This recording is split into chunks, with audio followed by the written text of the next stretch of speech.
Well, okay. I don't see anyone else barreling into the room, so we'll get started. And welcome to Labor Forward, which is a monthly webcast by the University of Wisconsin-Madison School for Workers, um, in which we try to feature conversations with workers and folks from unions that focus on good news and wins. It's perhaps easy to forget that those are still happening in the environment that we're in, but they are, and we like to highlight them. My name's Don Taylor, and I'm a faculty member and the department chair here at the School for Workers. And our guests today are Jake Bailey and Nick Carone from UFCW, which for those of you that don't know is United Food and Commercial Workers, Local 1473 here in Wisconsin. And we our entry point to our conversation today is some success that they've had with Kroger grocery stores, but we've got a lot of great stuff to talk about beyond that their local has been doing. So first of all, welcome and thank you, Jake and Nick. Yeah, thank you for having us. Thank you. Yeah. Well, why don't before we even talk about Kroger, maybe one of you, perhaps Jake, is the right candidate. Give our audience a quick introduction to your local and what sectors you work in and whatever else you'd like to say about your union. Yeah, sure. So our local is about 12,000 members. We represent the entire state of Wisconsin, and then most of the UP of Michigan, everything but the farthest eastern three counties in the UP. We found success in organizing in all fronts in Wisconsin and in Michigan. We represent workers primarily in retail, food processing, healthcare. We have a small segment of probably about 1,000 members totally. And then we have, some miscellaneous workers, barbers, truck drivers. We just organized our first cannabis dispensary up in the UP of Michigan. So we're getting our feet wet there. And then we had just organized our first Planned Parenthood up in the UP of Michigan as well in the last year. About the last year where those two both came in. We got a contract with PPMI, which is Planned Parenthood. And then we feel within days away from negotiating the final contract at the dispensary that we got up in the UP. So that's kind of the background on the local. And then, every day is a new challenge for us, but organizing has been on the forefront for at least the 4 years that I've been president. Great. Thanks. Nick, anything to add? I don't want to put you on the spot, but you Oh, want to say anything about the union? Jake did it perfectly. Thank you, Jake. All right.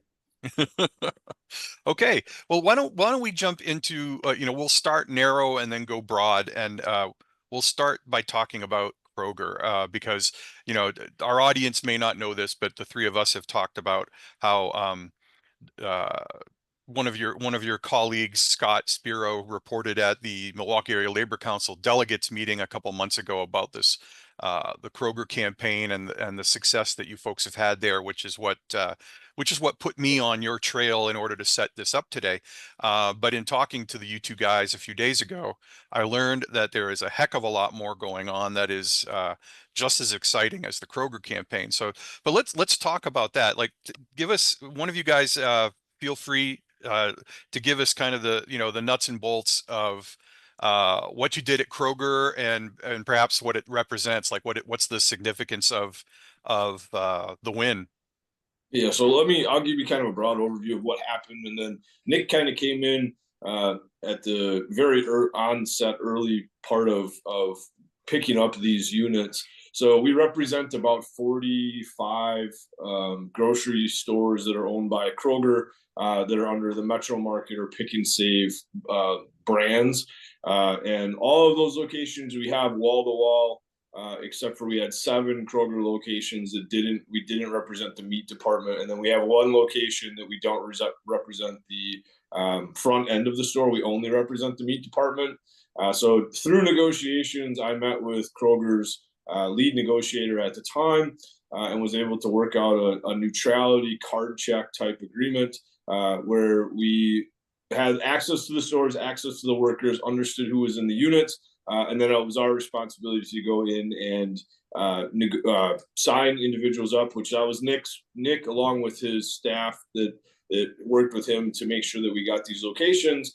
So we had rights to go in, and then once we went in, we were able to use the successes in our contract wins through negotiations to increase their wages, increase their benefits, and things like that. So it wasn't an overly hard task that we had, but still we had a lot of people that we had to overcome because they had bad feelings about unions or other things like that in the past. And that's where once I got the negotiated agreement, that's where I turned it over to Nick, and Nick had the unfortunate or difficult job of having to go in and talk to all of these people with our staff, and move it from a neutrality agreement to having success by signing up 50% of the workers or more. And I'll let Nick take it from there. But that was what he was tasked with once we did that, and we did we had 7 stores we had to do. So with that, I'll turn it over to Nick. Yeah, like Jake said, it has its challenges with the different personalities and different generations of workers now that we have in the meat departments. But overall, we've enjoyed really good success, and let these workers have a voice on their job.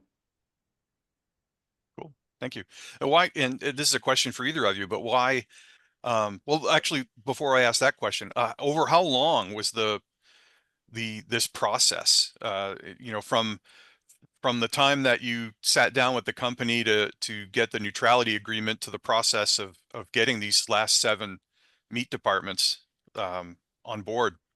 I think it was really about a year total Mm-hmm. that we spent doing it. I got a neutrality agreement in principle in late 2023, early 2024. And then we finished up, I think Nick got the last store and I signed off on the MOU, bringing them into the unit in early 2025. So I think we were done. By the time Nick got this turned over to him, it was probably February of 2024, and then it was completed before Christmas. And then we just had to finalize the paperwork basically. And then, in addition to getting these people signed up, Nick also then had to go back and then sign them up on apps. In addition to that, to make them solidify them as members and put them into our system. Mm. Yeah. Any I lost my train of thought for just a second there. Why these targets, I guess, is the question I want to ask. What made you guys prioritize these targets as opposed to others? What's I guess I don't want to lead you too much, but the strategic significance of these targets? Well, I mean, twofold. And I'm going to be honest. I think the one thing that at least our local lost is over the years is focusing on our core industry and strengthening our core industry. And I became president during kind of like the latter part of COVID, and I saw the significance of the strength that we had inside of Kroger when we were able to ask for changes that we wanted made inside of the facility when it came to different working conditions they had. So in the early start of my presidency, my focus was to increase our density inside of our core industry. And our core industry, in my opinion, in this state is retail, and then would be meatpacking would be, a very close second. They're about equal. So the focus early on was to increase our density inside of the retail market. And then throughout COVID, we lost membership we saw a spike, and then we saw a quick dip after COVID kind of became, not a thing of the past, but became a social norm. And that's when I thought, well, man, we really need to, not only with Kroger, but our focus is everywhere. And, we'll probably get into it later, but I really put into place that every staff person is an organizer, from the president down to, the billing clerk that works in our office, or the person that is, cleans our bathrooms and vacuums our floors. Everybody in our organization is an organizer, and everybody's goal is to pick up membership. And retail is the easiest place to pick that up because you have access to everybody. I mean, I've managed to do it, but it's pretty difficult to get thrown out of a retail location for talking to workers. I mean, I've been able to do that. I've been successful at getting thrown out of stores for talking to workers, but overall, we all have access, and for that matter, I mean, Nick goes in and talks to workers in places that we don't even have contracts in the entire company. Nick and I, if we're in there and we're shopping or we want to talk to workers, that's what we do. So Mhm. core industry has been our focus, but there's been some other strategic moves that we've done over the last 4 years, and it's taken 4 years to get to this point. And Nick has really capitalized on everything that I've tried to put into place. I've put them in place at like a 100,000 foot level. Nick has been able to take what my vision is and then really run with it, and he's been successful in not only the Kroger campaigns, but we've also won some other campaigns pretty handily over the last year, 18 months. That's great. That's great. Yeah, and I want to move our conversation in that direction because there's so much there to talk about. But I just want to highlight, something that you said, Jake, um, that as soon as I heard this story um, about your success at Kroger, my first thought was, I want to get these guys on our Labor Forward broadcast because it's such a great example of strategic organizing and focusing on a core industry, and I think that's something a lot of unions could take some lessons from, frankly. A lot of unions do it really well, but it can be spotty from local to local, or but Absolutely. being able to identify key areas where you want or need to fortify your leverage. And then rolling out a plan that does that, as opposed, we talked about this the other day, but our audience wasn't privy to it. We talked about like what we call hot shop organizing, where, you know, you've got a group of workers that may or may not be in one of your core target industries, but they're ready to go. And oftentimes we often organize those groups.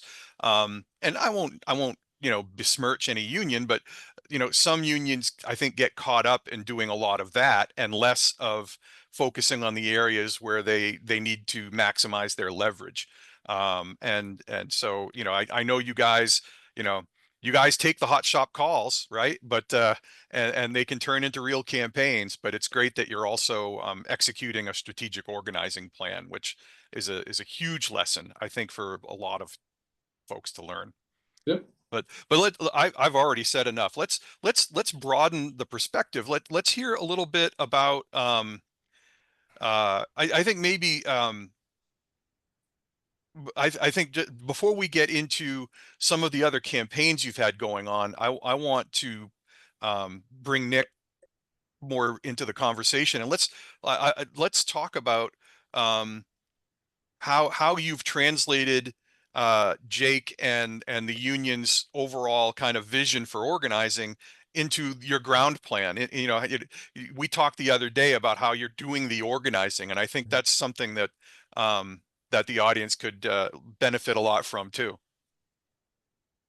Yeah, I think when I first came on board, Jake uh, you know, had said that the local's growth internally and externally, with our current members and with potential members was paramount in the organization's plan. Um, it got me to thinking internal organizing, having our members be the eyes and ears and really try to build, worker power within work sites. Well, that translates easily to from internal to external, right? We're Mhm. trying to identify leaders, and I think that vision is something that I've taken with me, out into our sites, and it's been working very well. And I think that's kind of how we pivoted towards external organizing, identifying leaders, because we have a lot of people coming to us asking, how to join a union. And these are Mhm. good, you know, boilerplate conversations you can have with workers on how to have a voice on a job, how to broaden your rights and start forming your union. But that was Jake's vision, was to empower not only our core industry, our core workers, our untapped and discovered leaders, but also branching that out into external organizing. Mhm.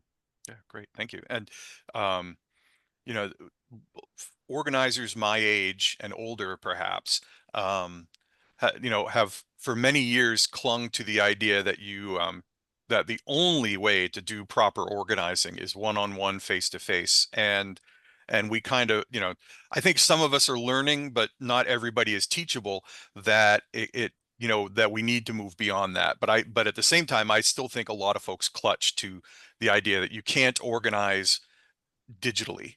And I think you have developed a hybrid approach that is really working for you. Can you say more about that? Yeah, we have a lot of workers that are technologically advanced, other than organizers our age, Don, and it's worked to our benefit to where we can have a meeting 10 minutes from this podcast to not having to wait on an issue that can fester for a couple hours. You can strike when the iron's hot. With this new technology like Zoom and Discord and stuff like that, if there's an issue that comes up with one of our organizing campaigns, we know about it in real time, and we can respond to that in real time. And also, a lot of workers are embracing this. It doesn't matter, what generation they're from. I mean, quite honestly, I have, I think from 15 all the way up to 80, age range of workers that are now texting and using Discord and WhatsApp, and it's kind of amazing to see. But yeah, I mean, you really have to move on with the times, and think outside the box when it comes to external organizing, and that's what we're doing right now. That's great. I'd just like to add to that if I can. Sure. I was probably the most difficult individual to get moved into this new modern technology. I hate text messaging. I hate Zoom applications. I just despised all of it because the easiest way for me to read a person was to be in the room with them and feel the energy and understand that. And really, we've hired some younger workers that are 30 and less, that this is how they communicate. Like they want and are able to do everything remotely.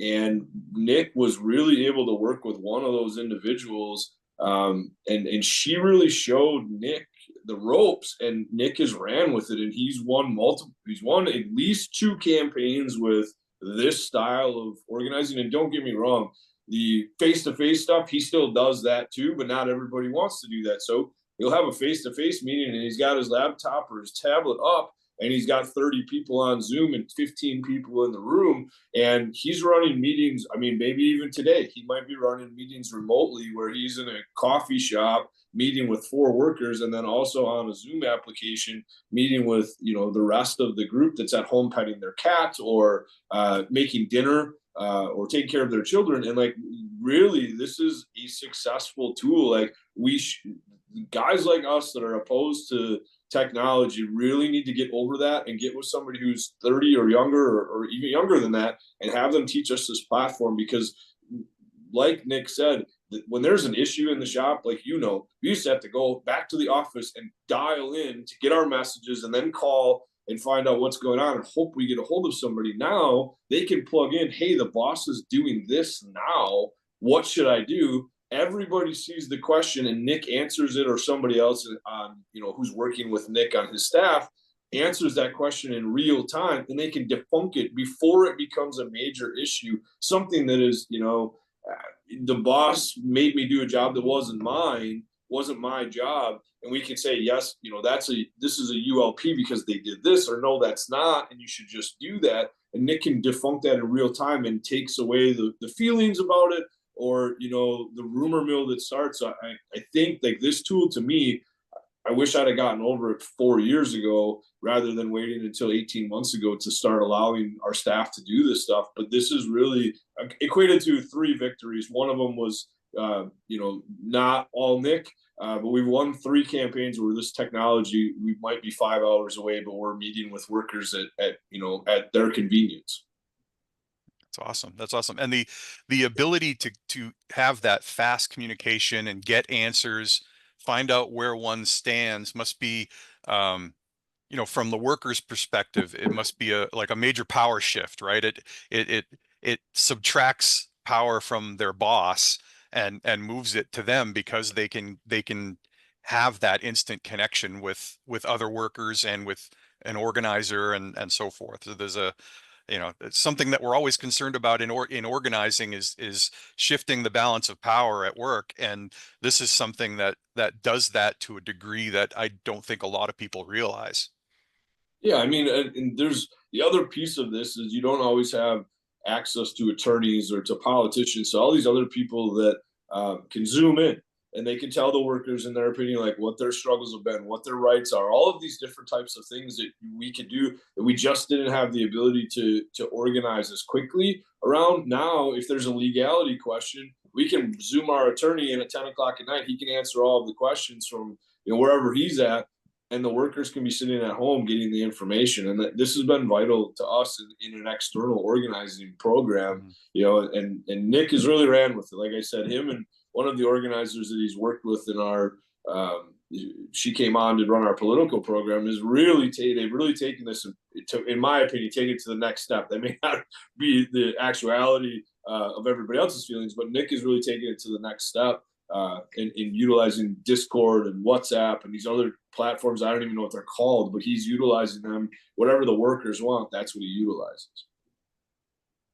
Awesome. Is there we talked about Kroger specifically, but is there another campaign that perhaps is you've seen it through to a contract now and you can talk about it openly, that you could for a couple minutes share with us, Nick or Jake, just here's an example of, we did you did Kroger through a neutrality agreement and then organized the workers, but you're also kind of applying these methods to, um, I guess I could say, more traditional, um, external organizing. But is there another case study that you could share with us? I can share what my vision has been and what the staff has done to execute. So Nick talked about one, building worker power, and that equates to internal organizing, and then obviously equates to external organizing. But I've talked with the secretary treasurer, who's Marie Worth, who handles most of our contract negotiations, and she was able to take Nick's building this worker power and then equate it into organizing wins through negotiations. So she's Mm, negotiated multiple contracts where she's added departments. Some contracts we've added as few as one person. Other contracts we've added as many as, I think, 35 is the number that she told me that we got at a meat packing plant up in Green Bay through contract negotiations. And that's one piece of it. But every time that you're talking to an employer, you should be figuring out, how can I get more of the a bigger piece of the pie at whatever location you're at. And we did have one loss, and we're going to be honest about it. We're going to talk about the losses that we've had, but that was because of some bad information that we couldn't defunct because we didn't have a Discord chat or a WhatsApp chat set up in time. And this was kind of at the early onset of Nick moving to these platforms, and he couldn't get the information to the workers fast enough. It was the day of the election. This information came out, and we lost by a couple of votes. We should have won. Then we ended up filing charges. Nick was able to prove to the workers that it was illegal what the employer did, and now they're pissed and we want to reorganize. But there's a contract, or the bar for them having another vote. So there's two avenues: is the external organizing program that Nick's running, the contract negotiations route, and then we're running where we're the hot shops are also one, or new stores opening, new employers that are opening that are inside of our industries. I pick up the phone and I call the owner and say, hey, I want you to give us a neutrality agreement. You don't ask, you never know what the answer is. So we're trying to come at this from every single angle that mm. we can, and it's paying off. Our name is getting out there. People know what our local is willing to do, whether it's through the legal process or picketing process, and it is finally starting to equate to wins. But really, the two that have paid off the most is the contract negotiations. Marie Worth has been super successful in that, and we've probably, I think totally between Nick and Marie, we've picked up like 130 workers. We don't have contracts for all of them. We've picked up 130 bargaining unit positions in the last 12 to 18 months. Really, it's come on. I would say Nick took over in this role since December, where he's been the interim organizing director. That's really where we've seen this success. Between what Nick's doing and what Marie's doing is where we're really seeing fruitful gains in our in our core industries, which is meatpacking and retail. Sorry that I'm monopolizing the conversation. Nick, jump in, but that's really where I've seen the thing. And then a lot of the stuff that I'm doing hasn't equated to workers yet, but we have received neutrality agreements with at least one other employer, potentially two, that are going to be retail locations that are going to equate to about another 130 individuals, hopefully, once those stores are operational. Cool. Cool. Don't want to put you on the spot, Nick, but I guess I could just say, do you have anything to add? But I'm also curious if there's a specific example that you guys can share. If there isn't, that's cool. But we talked about a couple the other day when the three of us just spoke to get ready for today, but I don't know which ones are public and which ones aren't. But, we talked about a coffee shop or coffee roaster. I don't know if that is something you can talk about, maybe Absolutely.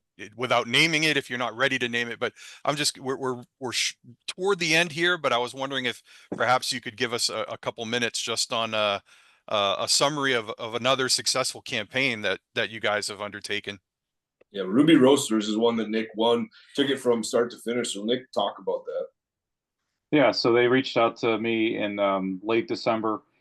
We had our first meeting over the social media platforms. I believe on the 3rd. We had a face-to-face on the 5th of January, and we moved it to an election or filed. I'm sorry, we filed on the 17th of January. This is something where we were able to utilize the platforms we talked about, and it's a group of roughly 30 employees. And one of the philosophies that President Bailey uses is whether it's a group of one or 1,000, we want to make sure that those workers have a voice on the job. And I think that's something that's lost in organizing. If it's not a group of 100, 150, we're not going after it. Mm-hmm. And that's something, like I said, I like that philosophy. That's something that I believe in, and I thought it's worth mentioning. Great, thank you. Yeah, and that was the one I was thinking of. I just couldn't remember if it was one that you were prepared to speak openly about. But yeah, from first contact to filing for an election in 17 days, that's pretty remarkable. And again, the use of new technology and social media to connect with each other. But I guess I'll before I open it to questions from the audience. I'll just reemphasize that none of us are advocating that we abandon face-to-face. It's a way to supplement and perhaps augment the organizing. And by the way, Jake mentioned Marie Worth a couple times. She's in our audience today, so you go, Marie. You're doing some great work. So why don't we'll take a couple more minutes here and see if anyone in our audience has any questions for our guests today. And Angela, you might have to help me out because I'm not sure how to see any questions that may appear.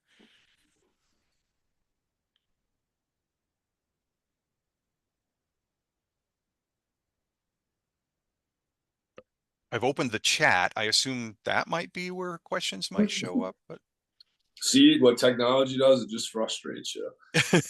Nick and I go through this every time we get on a social media platform, but we've been able to carry this through even after the election wins, and that's the way that we communicate with workers still. So yeah, you got to go where they are, and it sounds silly, but maybe we can relate. I sometimes joke with people that only wet babies like change, and that's why some of us have to be dragged kicking and screaming into Snapchat and things like that. But I don't see any questions in the chat. Oh, wait a minute. There's a Q&A button that has something next to it. So yes, we have a question.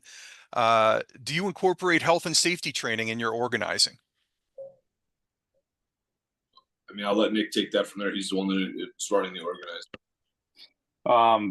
Not so much health and safety training, but it is a question that we ask. I mean, it's a hot button topic. It could be an issue.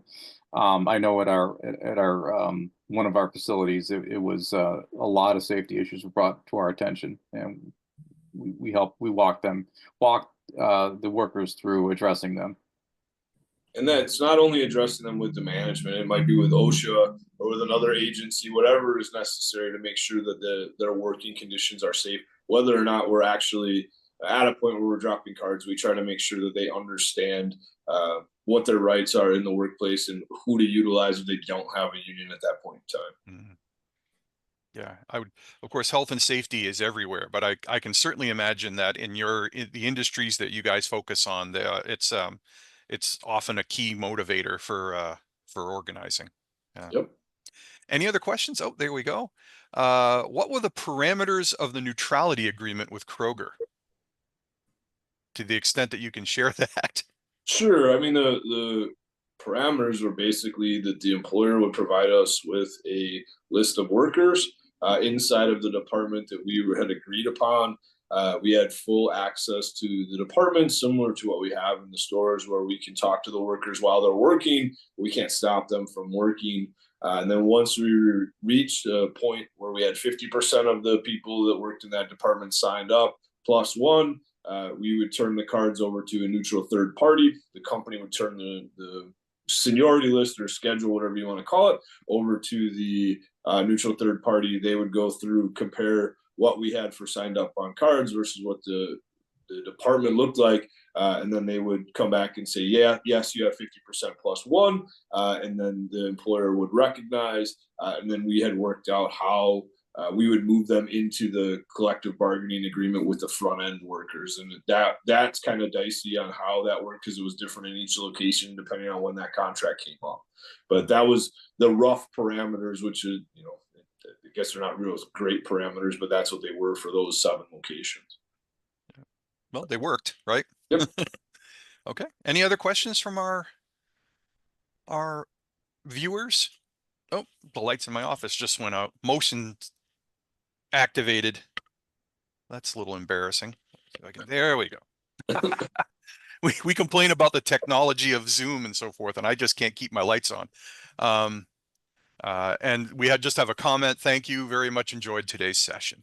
And thank you. Thank you for coming. I guess unless another question comes up while I'm giving some concluding remarks, I'll again thank Jake Bailey and Nick Carone. Jake, I think he said he was the president of UFCW Local 1473. I don't think we identified Nick, but Nick is the organizing director, and he can correct me if I'm misremembering that. So I thank everybody who took part of your lunch hour to join us today. I really enjoyed it. On the third Wednesday in May, which I think is the 21st, we'll have our next edition, our next episode of Labor Forward. And I believe it's going to be just a cluster of School for Workers faculty, and perhaps with a guest, talking about the key events going on in labor in terms of at the state level, the Supreme Court and Act 10, and then of course we'll probably talk about what's happening at the NLRB level, whatever that happens to be at the time, because it changes on a daily basis. So once again, thanks to Jake and Nick, and thanks to everybody in our audience. Have a great day, everybody, and we'll see you soon. Bye, all.